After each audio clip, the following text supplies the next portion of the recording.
Super Jersey Bulls thrash AFC Croydon Athletic -1.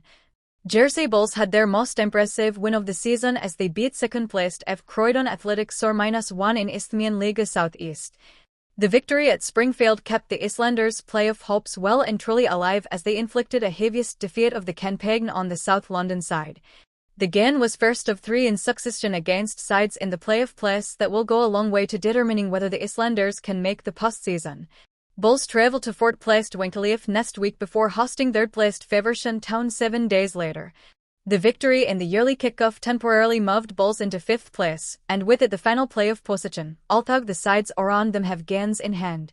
Croydon had the better of the yearly exchanges as Brandon Pierrick's sole-minute effort from the edge of the box was well saved by Euan van der Vliet. But Bulls began to establish themselves as Johnny Lequesne sought wide before Ray dos Santos saw an excellent minute chance well saved by Another Tangara after the Bulls' winger had showed great strength on the edge of the box. The Islanders took the lead 8 minutes later, when Eden Trotter's low shot from the edge of the box found the bottom corner after the Rans failed to properly clear a long throw. But Croydon were level 6 minutes into the second half when the dangerous Pierrick cut in from the left and fed Cadel Daniel were fired in from 20 yards. But it took Bulls just 3 minutes to go front again as Dos Santos was put in by Toby Redsma and the impressive Wideman clipped it under the goalkeeper. Midway through the second half the points were sealed when Redsma poked in left-footed from 6 yards after a free kick was not cleared before Majel Carvalho made it -1 a minute later.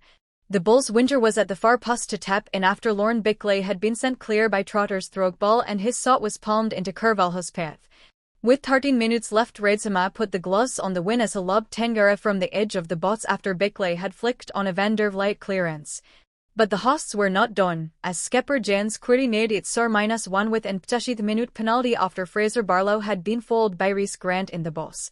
The win equaled Bulls' biggest winning margin of the season alongside their 5-3 victory at bottom of the table East Grinstead Town just after Christmas. Super Jersey Bulls didn't just beat AFC Croydon Athletic on Saturday afternoon, they tore up the script, spread the phone book, and made a serious statement about their playoff intentions with a breathtaking cert-1 demolition at Springfield. Against a side that arrived on the island sitting second in the Isthmian League South East, this was supposed to be a measuring stink. Instead, it began a showcase. On part resilience, on part ruthlessness, and all here, the Bulls produced their most complete performance of the season at exactly the right time. This match was the first of 3 consecutive tests against teams occupying playoff place, a brutal run that will define whether Jersey's season extends beyond April. If this was an audition for the postseason, the Bulls passed with flying colors. It didn't start comfortably. Croydon, smarting from their own ambitions, controlled the early exchanges and showed where they had climbed so high in the table. Brandon Pierrick, a constant menace down the left, tested Euan van der Vliet with a sharp effort from the edge of the area in the sold minute. The Bulls keeper responded brilliantly, setting the tone for what would become a defiant afternoon. Slowly, Jersey grew into the contest. Johnny Lequesne fired wide as the hosts found their rhythm, before Ray dos Santos showcased both strength and composure to carve out a glorious chance on the half-hour mark, only for Croydon goalkeeper Another Tangara to deny him with an excellent save. The breakthrough felt overdue when it finally arrived in the 80th minute. A long throw caused chaos in the Croydon box, and when the visitors failed to clear their lines, Eden Trotter punished them ruthlessly. His low drive from the edge of the area kissed the bottom corner and sent Springfield into raptures. Croydon, to their credit, responded early in the second half. Pierrick again proved the architect, cutting inside and slipping the ball to Cadel Daniel, who fired home confidently from 20 yards. At 1-1, the game bravely felt poised on a knife edge. What followed was pure Jersey Bulls football. Just 3 minutes after being picked back, the hosts were back in front. Toby Redsma's perfectly weighted pass released Dos Santos, and the winter showed a skilled composure to clip the ball delicately under Tangara. It was a moment that shifted the momentum permanently. Midway through the half, the den burst.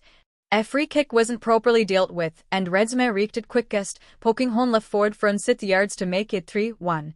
Croydon barely had time to regroup before they were hit again. Eden Trotter split the defense with a sublime throwed ball to Lauren Bickley, whose shot was parried straight into the path of Majel Carvalho. The winter couldn't miss from close range. 4 goals. 1 minute. Game over. But the Bulls weren't finished. With 13 minutes remaining, Redsma added a moment of magic to cap his outstanding performance. Beckley flicked on a clearance from Vliet, and from the edge of the box Reitsema spotted